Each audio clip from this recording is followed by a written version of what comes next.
దేవుని నామమునకు మహిమ కలుగునుగాక. ఈ ఉదయకాలము మీకందరికీ వందనాలు తెలియచేస్తున్నాను. దేవుడు తన ఉచితమైన కృప చొప్పున జూలై మాసమంతా కాచి కాపాడి సంరక్షించినందుకు దేవునికి కృతజ్ఞతలు తెలియచేస్తూ, ఆగస్టు మాసమంతా ఆయన తన రెక్కల నీడలో మనలందరినీ భద్రపరచునుగాక. ఈ దినము మిమ్ములను బలపరచు దేవుని మాట. నీ దేవుడైన యెహోవా కనికరము గల దేవుడు గనుక నిన్ను చేయి విడువడు. ద్వితీయోపదేశకాండము 4వ అధ్యాయము 31వ వచనం. మన దేవుడు మనలను ఎన్నడూ విడిచిపెట్టేవారు కాదు, విడనాడేవారు కాదు. నిన్ను విడువను ఎడబాయినని వాగ్దానం చేసిన గొప్ప దేవుడు ఆయన. మనకున్నటువంటి ప్రతి కష్టములో, ఇబ్బందిలో, బలహీనతలలో విడిచిపెట్టక, విడనాడక, తోడయుండి ప్రతి క్షణము సంరక్షించుచున్న గొప్ప దేవుడు.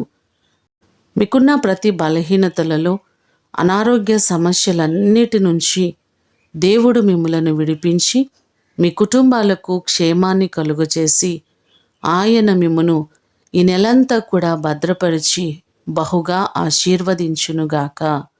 ప్రార్థన చేసుకుందాం. సకల ఆశీర్వాదాలకు కారణభూతుడవైన మా ప్రేమ కలిగిన పరలోకపు తండ్రి, గొప్ప దేవా, మీకు కృతజ్ఞతలు తెలియచేస్తున్నాం. గత నెలంతా కాచి కాపాడి సంరక్షించినందుకు కృతజ్ఞతలు ప్రభువా. మా ప్రియులెల్లరినీ జ్ఞాపకం చేసుకోండి. ఈ కాలంలో ఎంతోమంది బలహీనులుగా ఉంటున్నారయ్యా. ప్రతివారి బలహీనతలు, అనారోగ్యములు సమస్తము నుంచి విడిపించండి. జ్వరముల చేత ఎంతోమంది బాధపడుతున్నారు అయ్యా. ప్రతి బలహీనత, ప్రతి జ్వరము యేసు నామములో గద్దిస్తున్నాం. వారికి సంపూర్ణ స్వస్థతను మీరు కలుగు చేయండి. అలాగే కుటుంబాల్లో సంతోషము, సమాధానము దయచేయండి.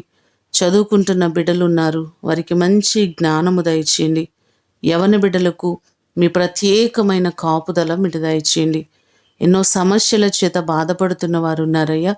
ప్రతి వారి సమస్యల నుంచి విడిపించి ప్రతి కుటుంబాన్ని నిండారులుగా మీరు ఆశీర్వదించి వర్ధిల్ల చేయమని యేసు అతి ఘనమైన నామమున అడిగి వేడుకొని పొందియున్నాము తండ్రి. ఆమేన్.